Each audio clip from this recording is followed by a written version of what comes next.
আমার পেছনে দেখতে পাচ্ছেন আজকে পেট্রোল পাম্পে কোনো যানবাহনের চাপ নেই, অর্থাৎ দীর্ঘ লাইন নেই। অন্যদিন অর্থাৎ গতকালও যেমনটি দেখেছে এখানে মোটর সাইকেলের দীর্ঘ লাইন এবং অন্যান্য যে গাড়িগুলো সেগুলো পাম্পে জ্বালানি তেল নিতেই এখানে দীর্ঘ লাইন ধরেছিল, তবে আজকে একদমই লাইন নেই। অর্থাৎ বলা চলে যে আজকে পেট্রোল পাম্পই বন্ধ। আমরা যেখানে রয়েছে এটি স্থানীয় ভাষায় ভোলাবাবুর পেট্রোল পাম্প নামে পরিচিত, যার আসল নাম Messrs K M Mahajan and brothers. এই পাম্পে আজকে বন্ধ রয়েছে সকাল থেকেই। এখানকার কর্তৃপক্ষ যেমনটি বলছেন, তেলের গাড়ি না আসায় এখানে তেল নিতে পারেনি, যার কারণে তেল দিতে পারছে না। তো সকাল থেকেই এভাবে বন্ধ রয়েছে।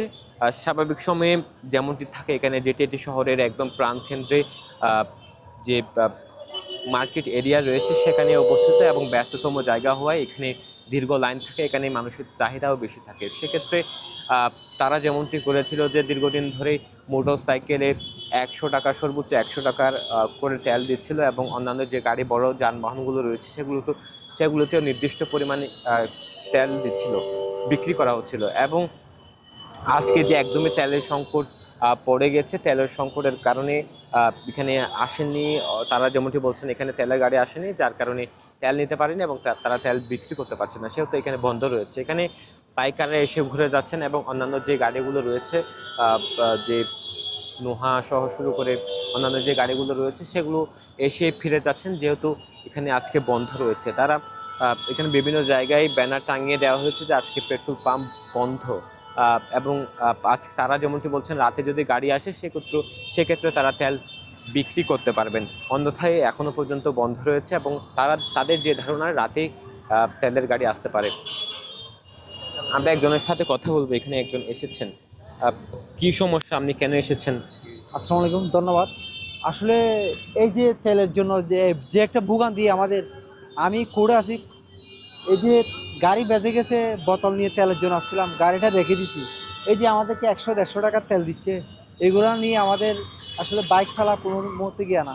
আজকে কি তেল পেয়েছেন? না, পেয়ে গত রাত্রি আসছিলাম, পাই নেই, গাড়ি রেখে দিছি। এখন এখানে কি বলছে? ওরা বলছে তেল নেই। এখন দেখতেছি ওরা মনে হয় কালোবাজারি করে তেল দিচ্ছে, যে অবস্থা দেখতেছি। আপনারা এই জিনিসটা একটু ধরে ধরবেন। আপনার গাড়ি কোথায়? আমার বাড়ি কুটবিনি রেখে দিছি। বিল্ডিং রেখে দিয়েছেন? হ্যাঁ, তেল নাই। গাড়ি এতটুকু রেখে দিয়েছেন? হ্যাঁ। চুরি হওয়ার সম্ভাবনা আছে না? না, তালা মারছি। এখন বোতল নিয়ে আসছেন, বোতল গাড়ি টানতে নিয়েছি। পারতেছে না। হ্যাঁ, গাড়ি আনতে পারতেছি না।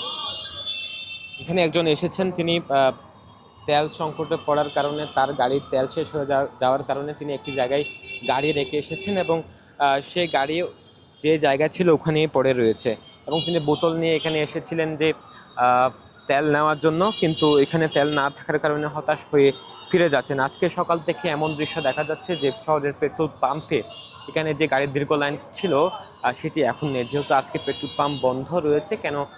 এখানে তেল সংকট, তারা দাবি করছেন এখানে তেল সংকট, এবং রাতে তেলের গাড়ি আসলে এই সংকট কেটে যাবে এবং নির্ধারিত করা হয়েছিল মোটর সাইকেলকে 100 টাকার তেল বিক্রি করা এবং অন্যান্য যে গাড়ির সীমিত আকারে তেল বিক্রি করা সেটি চালু হবে বলে তারা আশ্বাস দিচ্ছেন।